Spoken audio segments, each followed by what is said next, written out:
کے ایک گاؤں میں رہتا تھا۔ وہ ایک غریب مفلس مگر دیندار شخص تھا۔ عبداللہ کے 2 بچے تھے۔ ایک دن اس کی بیوی نے کہا، اس دفعہ ہم بھی قربانی کی سعادت ضرور حاصل کریں گے۔ میں نے کچھ پیسے اس نیت سے جمع کیے ہوئے ہیں۔ عبداللہ سوچ میں پڑ گیا۔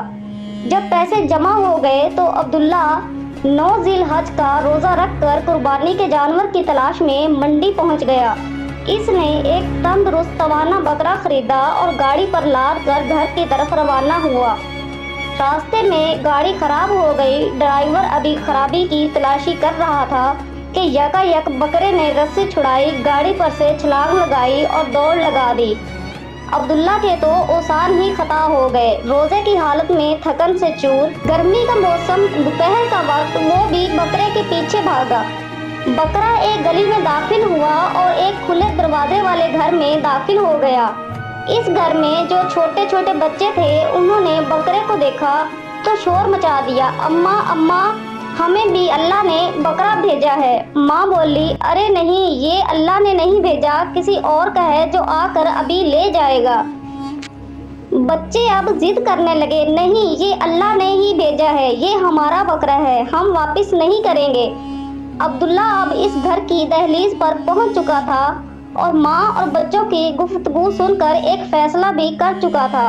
اجازت لے کر اندر داخل ہوا اور بچوں کی ماں سے کہا، بہن، عید تو بچوں کی ہوتی ہے، ویسے بھی عید کا مقصد قربانی ہے، تو یہ بکرا ان بچوں کو مبارک ہو۔ اس خاتون کی آنکھوں میں آنسو آ گئے۔ وہ بولی، بھائی آپ کا شکریہ، اب میرے یتیم بچے ہیں، ان کی خاطر میں بھی اس سال قربانی کر سکوں گی، اللہ آپ کو اس کا اجر ضرور دے گا۔ عبداللہ اپنے گھر واپس آیا تو خالی ہاتھ دیکھ کر بچوں نے پوچھا، ابا بکرا کہاں ہے؟ آپ بکرا نہیں لے کر آئے؟ عبداللہ نے کہا، ابھی بتاتا ہوں، ذرا صبر تو کرو۔ بیوی کو اشارہ کیا اور تمام کہانی کہہ ڈالی۔ وہ بولی، اچھا کیا، قربانی کا مقصد ہی اپنی خوشیوں کی قربانی کرنا ہے، لیکن اب ہم کیا کریں گے؟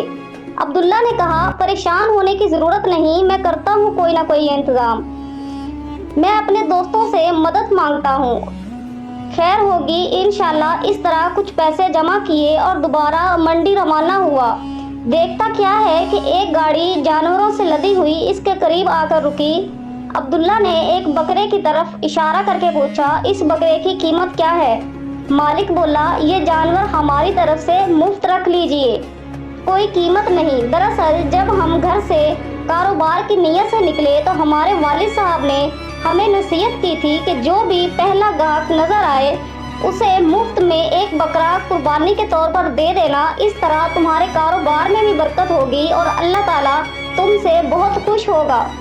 عبداللہ خوشی خوشی بکرا لے کر گھر آیا اور پورے راستے یہی سوچتا آیا کہ بے شک کسی کی خوشی کے لیے اپنی پیاری چیز قربان کرنا ہی تو قربانی کا نام ہے، اور بے شک اللہ تعالیٰ وہی چیز ہمیں دگنی واپس بھی کر دیتا ہے۔ پھر ہم انسان کیوں لالچ میں پڑ جاتے ہیں اور اپنی دنیا اور آخرت دونوں خراب کر لیتے ہیں۔